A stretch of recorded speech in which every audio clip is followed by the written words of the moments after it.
اللہ نے آواز دے کر کہا، میں نے پورے قرآن میں کہیں نہیں کہا کہ مجھے رسول کہہ کر پکارو.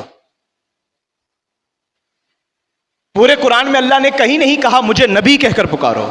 پورے قرآن میں اللہ نے کہیں نہیں کہا مجھے حجت کہہ کر پکارو. پورے قرآن میں اللہ نے کہیں نہیں کہا مجھے معصوم کہہ کر پکارو. کیونکہ ذکر ویسے کرنا ہے جیسے اللہ چاہتا ہے. ایک ایک بندے کی توجہ میری جانب ہو، کیونکہ بات یہ ہے کہ میں نے ہمیشہ مجلس میں کہا ہے اگر کوئی علی کا ذکر سن کر بھی خاموش بیٹھا رہے تو مجھے ڈر لگتا ہے کہیں میثم تمار ناراض نہ ہو جائے. میثم تمار ناراض نہ ہو جائے کہ میں تو زبان کٹوا کر سولی پر بھی علی علی کرتا رہا، تو زبان رکھ کر بھی خاموش بیٹھا ہوا.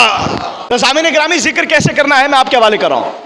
اللہ نے کہا میں نے پورے قرآن میں کہیں نہیں کہا مجھے نبی کہہ کر پکارو.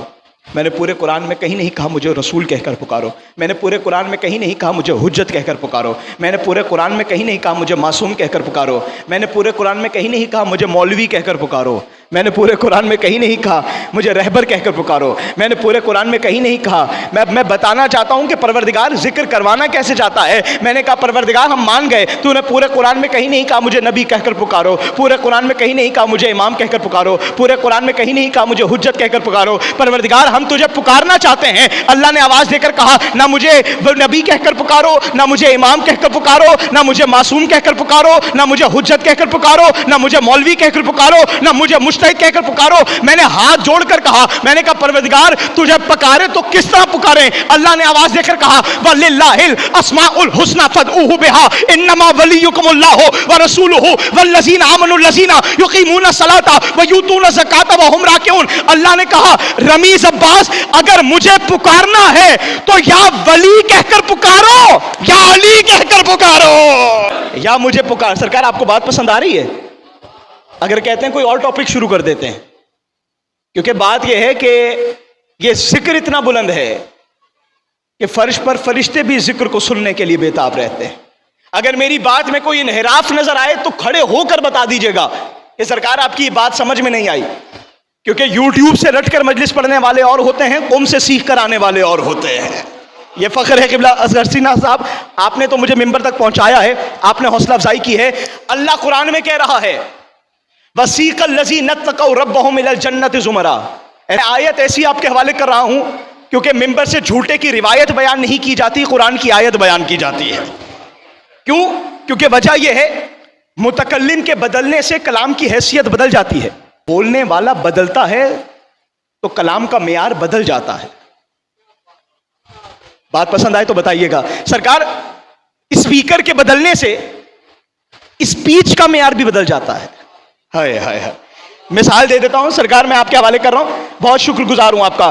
حکیم بولے گا تو نسخہ ہوگا، حکیم بولے گا تو نسخہ ہوگا، قاضی بولے گا تو فیصلہ ہوگا، راوی بولے گا تو روایت ہوگی، محدث بولے گا تو حدیث ہوگی، نبی بولے گا تو فرمان ہوگا، خدا بولے گا تو قرآن ہوگا. متکلم کے بدلنے سے کلام کا معیار بدل جاتا ہے. اللہ قرآن میں، بلکہ میں نے جملہ کہا تھا لاریب کتاب میں کچھ بے عیب مومنوں کا ذکر کر رہا. اللہ آواز دے کر کہہ رہا ہے بسم اللہ الرحمن الرحیم وَسِيقَ الَّذِينَ اتَّقَوْا رَبَّهُمْ إِلَى الْجَنَّةِ زُمَرًا. اللہ کہہ رہا ہے قیامت کے دن کچھ لوگ ایسے ہوں گے جنہیں گھسیٹ گھسیٹ کر کھینچ کھینچ کر لے جایا جا رہا ہوگا. کہاں لے جایا جا رہا ہوگا؟ جہنم میں، دوزخ میں. قبلہ کہہ رہے ہیں کچھ لوگ ہیں جنہیں کھینچ کھینچ کر، کیونکہ حقیقت بات ہے کھینچ کر دوزخ میں ہی لے جایا جاتا ہے، لیکن اللہ کہہ رہا ہے قیامت میں کچھ لوگ ایسے ہوں گے جنہیں کھینچ کھینچ کر جنت میں لے جایا جا رہا ہوگا. توجہات مبذول ذکر رہے ہیں، خدا کی قسم ایک نتیجہ آپ کے حوالے کرنا. جہنم کے لیے کھینچنا تو سمجھ میں آتا ہے، یہ کون لوگ ہیں جنہیں جنت کے لیے کھینچا جا رہا؟ اللہ جب کہہ رہا ہے کہ کھینچا جا رہا ہوگا، فرشتے کھینچ کر لے جانا جا رہے ہوں گے، وہ کہیں گے نہیں صبر کرو. تو پتہ چلا کچھ لوگ ایسے ہیں جن کے لیے جنت سے اہم کوئی اور چیز ہے. بات دراصل یہ ہے، ہماری مجالس کا امتیاز یہ ہے کہ ممبر پر بیٹھا ہوا ذاکر بھی ذکر اللہ کرتا ہے، فرش پر بیٹھا ہوا عزادار بھی ذکر اللہ کرتا ہے. قبلہ ہماری لکھنؤ کی اور انڈیا کی مجالس کا یہی سلسلہ ہے نا، ابھی بھی وہ دامن عرفان سرکار میں آپ کے حوالے کر رہا ہوں. اللہ کہہ رہا ہے قیامت کے دن کچھ لوگ ہوں گے جنہیں کھینچ کھینچ کر جنت کی طرف لے جایا جا رہا ہو. آپ کی بات بھی ٹھیک ہے. ایک جگہ قرآن میں اسی آیت سے پہلے کہا گیا وَسِیقَ الَّذِينَ كَفَرُوا رَبَّهُمْ إِلَى جَهَنَّمَ زُمَرًا. قیامت کے دن کچھ لوگوں کو کھینچ کھینچ کر جہنم میں گھسیٹ کر لے جایا جا رہا ہو. جہاں یہ عالم ہوگا وہیں کچھ لوگ ایسے ہوں گے جنہیں جنت کے لیے کھینچنا پڑے گا. تو پتا چلا کچھ ایسے ایٹیٹیوڈ والے لوگ ہیں جو جنت سے بھی اہم کسی اور چیز کو سمجھتے ہیں. اور یہی وجہ ہے سرکار میں جملہ آپ کے حوالے کر رہا ہوں، جتنے ریفرنسز کہیں گے کامل الزیارات سے لے کر سفینۃ النجات تک جتنی کتابوں کا ریفرنس کہیں گے رمیز عباس آپ کے حوالے کرے گا. کیوں؟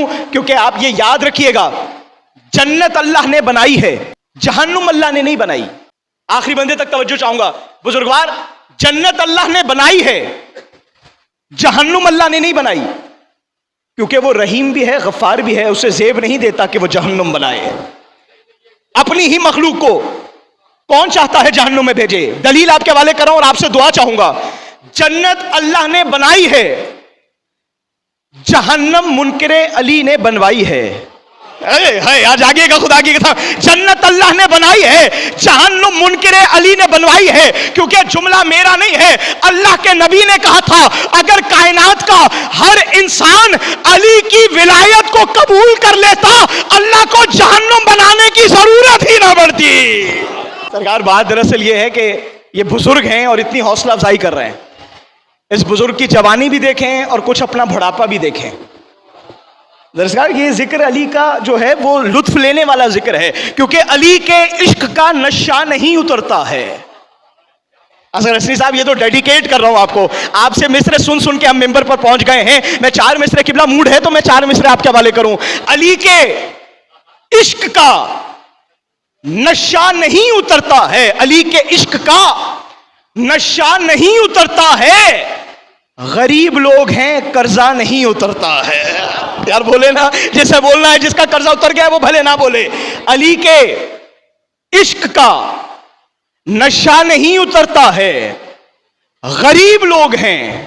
یا چوتھا مصرع کیسے آپ کے حوالے کروں؟ خدا کی قسم اللہ مجھے طاقت دے اور آپ کو بھی یہ مصرع سمجھ کر بولنے کی طاقت اور قوت دے. میں جملہ آپ کے حوالے کر رہا ہوں. علی کے عشق کا نشہ نہیں اترتا ہے، غریب لوگ ہیں قرضہ نہیں اترتا ہے. اور فراز دار پہ میسم ہے آج تک ایسے، فراز دار پہ میسم ہے، جو میسم مزاج ہے اس کے حوالے کر رہا ہوں. فراز دار پر میسم ہے آج تک ایسے کہ جیسے گود سے بچہ نہیں اترتا.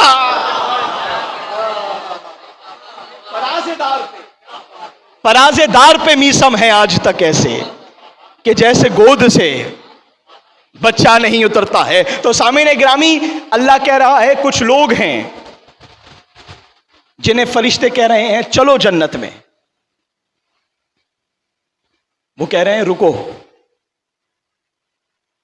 خدا کی قسم آپ روایات ڈھونڈتے رہیں، تفاسیر پڑھتے رہیں. مفسرین کہتے ہیں ہمیں اس آیت کی کوئی تفسیر نظر ہی نہیں آئی، کوئی تفسیر نظر نہیں آئی مفسرین کو. جب مفسرین کو نظر نہیں آئی مقصرین کو نظر کیسے آئے گی؟ دیکھا میری ایک ایک چہرے پر نگاہ ہے تو پتہ چلا اللہ کہہ رہا ہے کچھ ایسے لوگ ہیں جنہیں اللہ کہے گا کہ فرشتوں سے کہو گا کہ جاؤ ان کو جنت میں لے کر جاؤ. خدا کی قسم قرآن کی مشکلیں حل ہی نہ ہوتی اگر مشکل کشا نہ ہوتا. یہی وجہ ہے کہ کسی نے معصوم سے پوچھا تھا یا ابا عبداللہ یہ اللہ نے قرآن میں حروف مقطعات کیوں رکھے ہیں؟ نہ ان کا ترجمہ ہوتا ہے نہ ان کی تفسیر ہوتی ہے. الف لام میم کا ترجمہ نہیں ہوتا، کاف ہا یا عین صاد کا ترجمہ نہیں ہوتا، الف لام میم را کا ترجمہ نہیں ہوتا، ہا میم کا تذکرہ نہیں ہوتا، نہ ترجمہ ہوتا ہے نہ تفسیر ہوتی ہے. اللہ نے قرآن میں حروف مقطعات رکھے کیوں ہیں؟ وجہ کیا ہے؟ اتنی بامعنی کتاب میں ایسے بے معنی حروف رکھے کیوں گئے ہیں؟ علی نے آواز دے کر کہا، امام نے آواز دے کر کہا اللہ نے قرآن میں حروف مقطعات اس لیے رکھے ہیں تاکہ تمہیں ہر دور میں ہماری حویلی کی محتاجیت رہے، تمہیں ہماری احتیاج رہے، کیونکہ ہم بتائیں گے تو قرآن سمجھ میں آئے گا. درود پڑھے محمد والے محمد کی ذات عالیہ. احمد